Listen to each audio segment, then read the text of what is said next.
Bueno, al final del segmento pasado, el presidente del PRD, Jesús Zambrano, tocó un punto que podría ser clave para la vida de los mexicanos si es que llegase a ser aprobado por el legislativo. Hace unos días en el Senado se lanzó una iniciativa que busca formar coaliciones de gobierno. Y usted va a decir, yo ya he escuchado mucho de estas coaliciones y es lo mismo que hicieron en Oaxaca, lo mismo que hicieron en Sinaloa o en Puebla. No, ahora sí no son alianzas electorales, sino sería una coalición de gobierno. Se plantea la posibilidad de que el partido mayoritario, si no es mayoría absoluta, pueda convocar a una coalición, es decir, a otro partido político, y que se firmen políticas públicas que sean, digamos, registradas por el legislativo, en particular por el Senado, y que incluso los miembros de ese gabinete de cogobierno, es decir, de dos fuerzas, también pase por la aprobación de ese cuerpo colegiado que es el Senado. Se trataría de una fórmula, como lo decía Jesús Zambrano, una fórmula semiparlamentaria que nos podría brindar mayor certidumbre de que existen proyectos comunes que no van a ser negociados en el transcurso de la gestión de una persona, así que es de quien sea, el próximo presidente de la República o el próximo jefe de gobierno del Distrito Federal, porque también podría ser aplicable para el Distrito Federal, sino que existe ya una plataforma común que van a tratar de implementar, misma que sería revisada a los 3 años de gobierno por ir a elecciones intermedias. Es algo totalmente novedoso para los mexicanos, para esta generación de mexicanos que ya verdaderamente están saturados de ver desde 1997 muchos debates, pero pocas normatividades nuevas, con acuerdos de fondo que nos ayuden a transformar al país. Y ahí nos quedamos, lo planteó Jesús Zambrano, hay que decirlo, fue firmado, es algo que la opinión pública creo que no registró, muy importante, por los 3 líderes de las bancadas del PRI, PAN y PRD en el Senado de la República, que es algo insólito en algún sentido.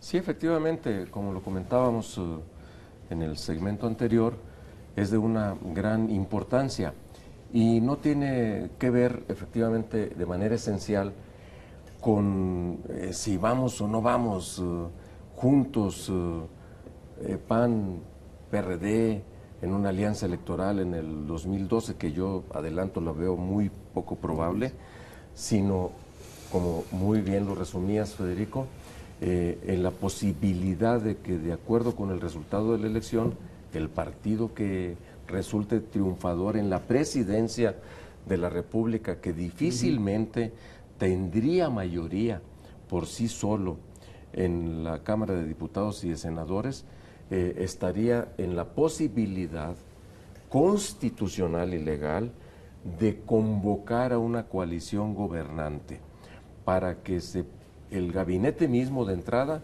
pudiera ser sujeto de ratificación a propuesta del presidente de la República por el Poder Legislativo, ya sea el Senado o la Cámara de Diputados, y con políticas públicas, es decir, con compromisos que públicamente se asuman y que no andemos regateando año con año el presupuesto y la ley de ingresos. No, a ver, vamos a hacer esto, vamos a caminar por esto.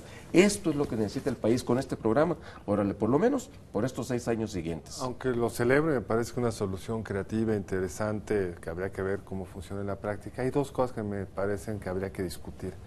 La primera es que, aunque la Constitución no lo preveía como tal, no lo impedía tampoco.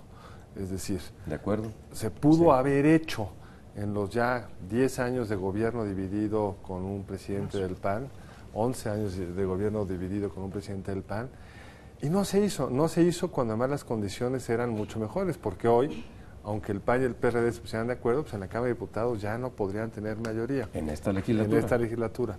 Y el segundo tema, que me parece que habrá que ver, pero lo dijiste con una contundencia que no estoy realmente de acuerdo, es que podría darse el caso que si Enrique Peña Nieto se consolidara con los números que hoy tiene, que de acuerdo, falta la campaña, etcétera, pero si se consolidara con los números que hoy tiene, la sorpresa es que se puede llevar las 2 cámaras. Ahora sí que, Dios me oiga que no.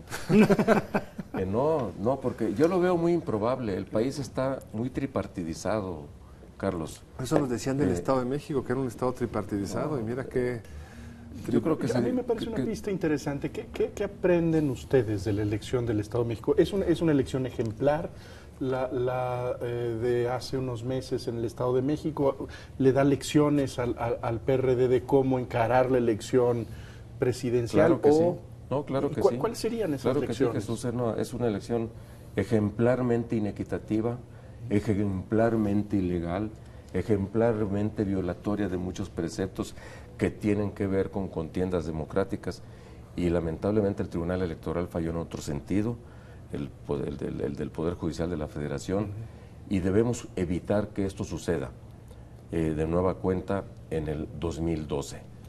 Va a ser muy difícil que se repita también la situación allí, porque si hoy Peña Nieto en las encuestas sobre preferencias electorales está muy aventajado, pues no gobierna el país, no tiene la presidencia de la República. En el Estado de México eran gobierno. También digamos, nos conduciría a la idea pues de que nuevamente Erubiel Ávila es un gobernador ilegítimo, porque pues ganó por una trampa y por una serie de abusos que fueron convalidados por la mafia del tribunal. Seguimos en el mismo libreto y en el mismo guión. Yo no he hecho esos calificativos. Bueno, yo estoy interpretando ese argumento. Creo que es el mismo guión.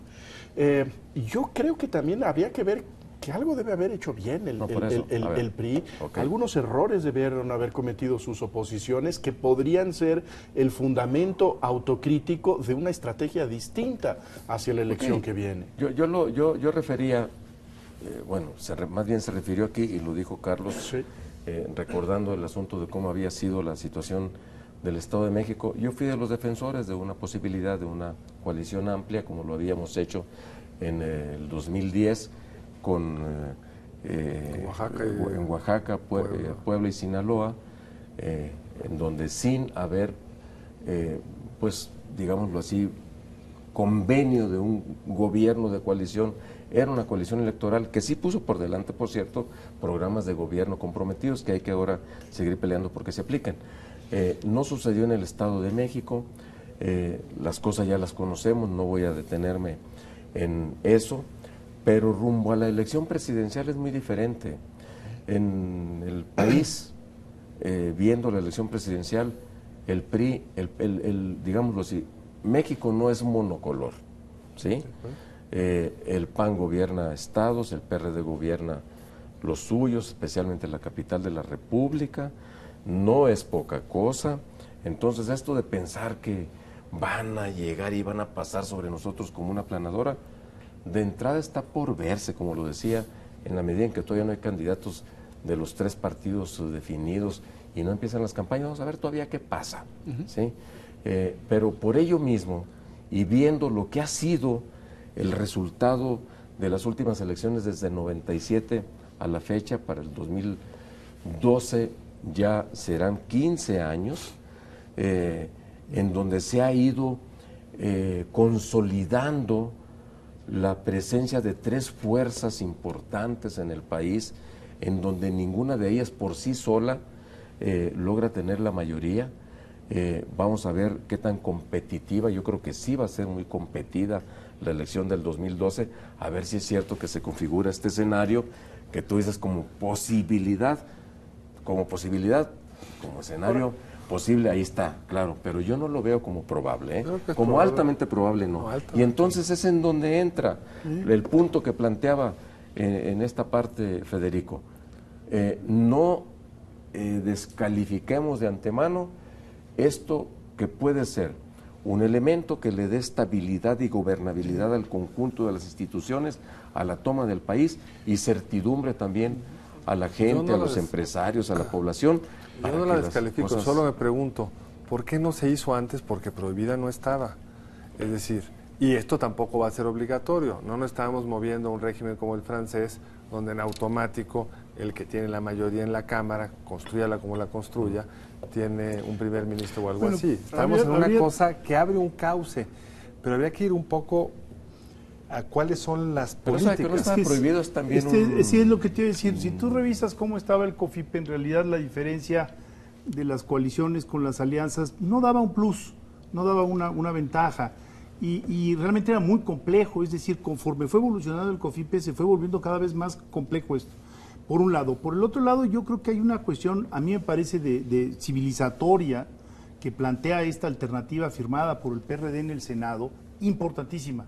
Y es que pues tendría que haber el diálogo, el diálogo obligatorio, que de otra manera es alternativo, voluntario, es decir, Sí, le da una... yo quiero, claro, le da un formato, además, digamos, que pasa por el Senado de la República, Claro. un formato de políticas públicas, Exactamente. lo cual nos aleja, digamos, de las personas y nos lleva a contenidos más importantes. Y ahí yo quiero preguntarle a Jesús, porque le podría tocar a él en suerte, en su calidad de presidente del PRD, si anímicamente estarían dispuestos a ir a una coalición de gobierno con el PRI, porque podría darse el caso de que quedara, digamos, en primera fuerza el PRI sin mayoría absoluta, y que por una serie de razones ideológicas y de conformación del pensamiento de ese partido, la opción fuera el PRD, no el PAN. O sea, con el PAN los hemos visto más cerca por una razón de antiprismo histórico, pero ¿qué ocurriría si esta alternativa se les presenta?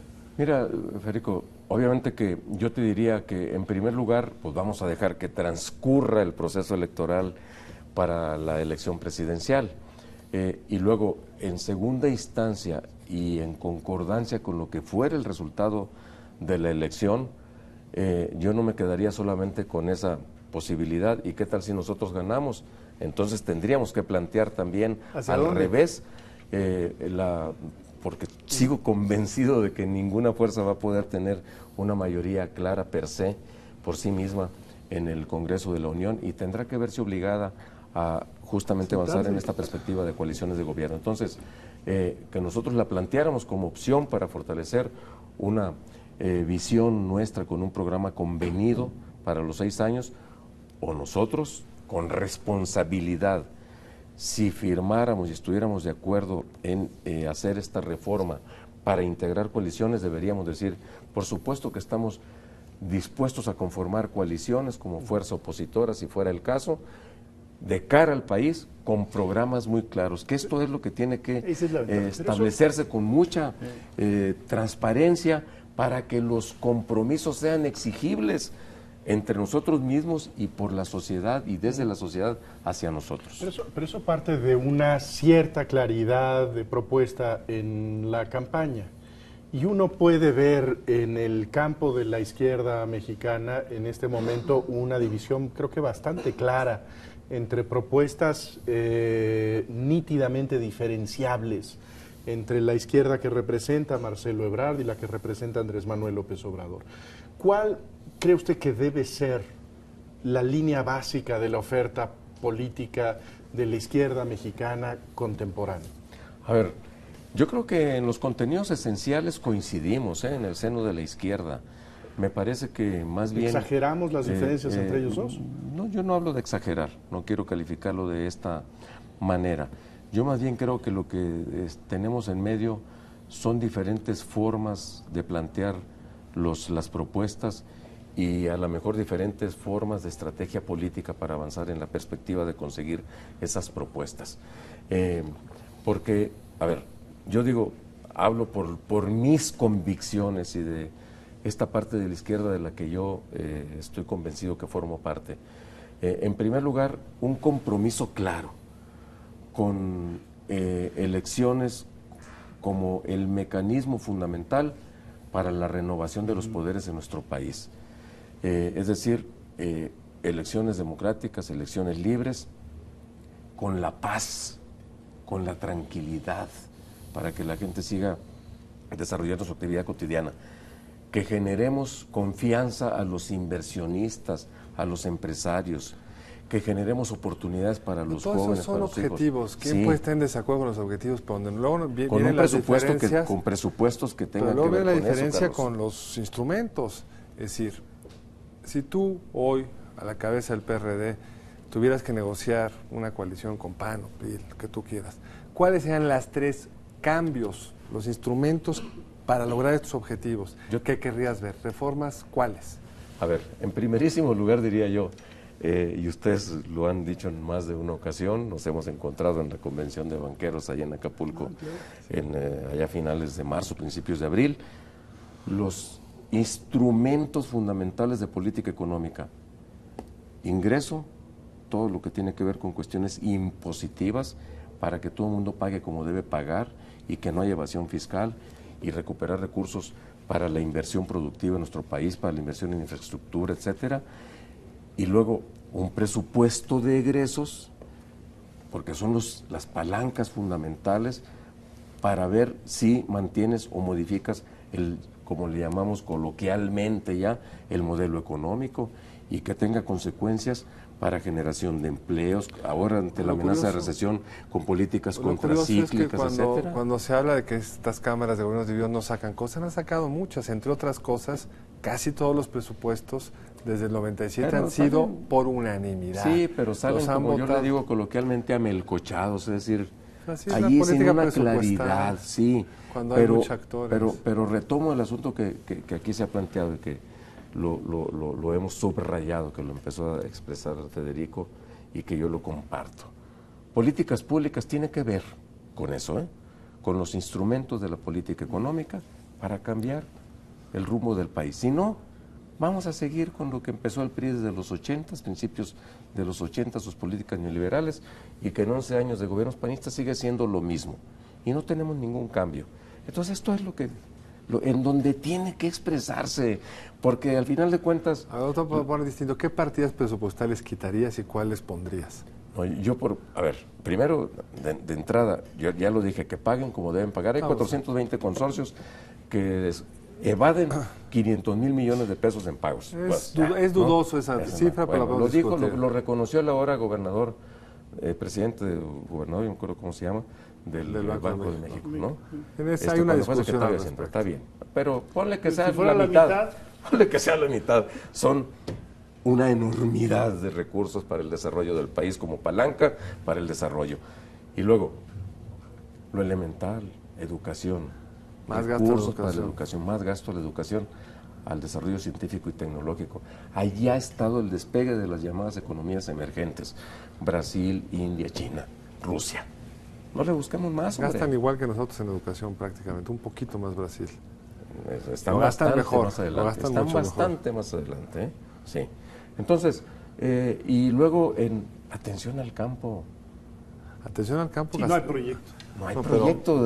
Al campo se le dejó descobijado, Carlos. En términos de dinero, se le da mucho más que antes. Pero se usa para políticas asistenciales. No, Procampo no es asistencial, lo ¿cómo no? Y para beneficiar a unos cuantos nada más productores. El detalle. Bueno, entonces, es que son las dos cosas. Quitarías Procampo. Son las dos cosas, porque es Procampo y porque ahí también en el campo aterriza la mayor parte de los recursos de Sedesol, Es decir, para atemperar la pobreza de la cantidad de pobres que produce el mismo. Pero, por ejemplo, Brasil ha hecho eso y lo aplaudimos mucho. Los programas aquí les llamamos asistenciales, con Lula les llamamos de avanzada. ¿Cuál es la diferencia entre ambos programas? Porque ellos invirtieron, Carlos, y ahí están el conjunto de elementos.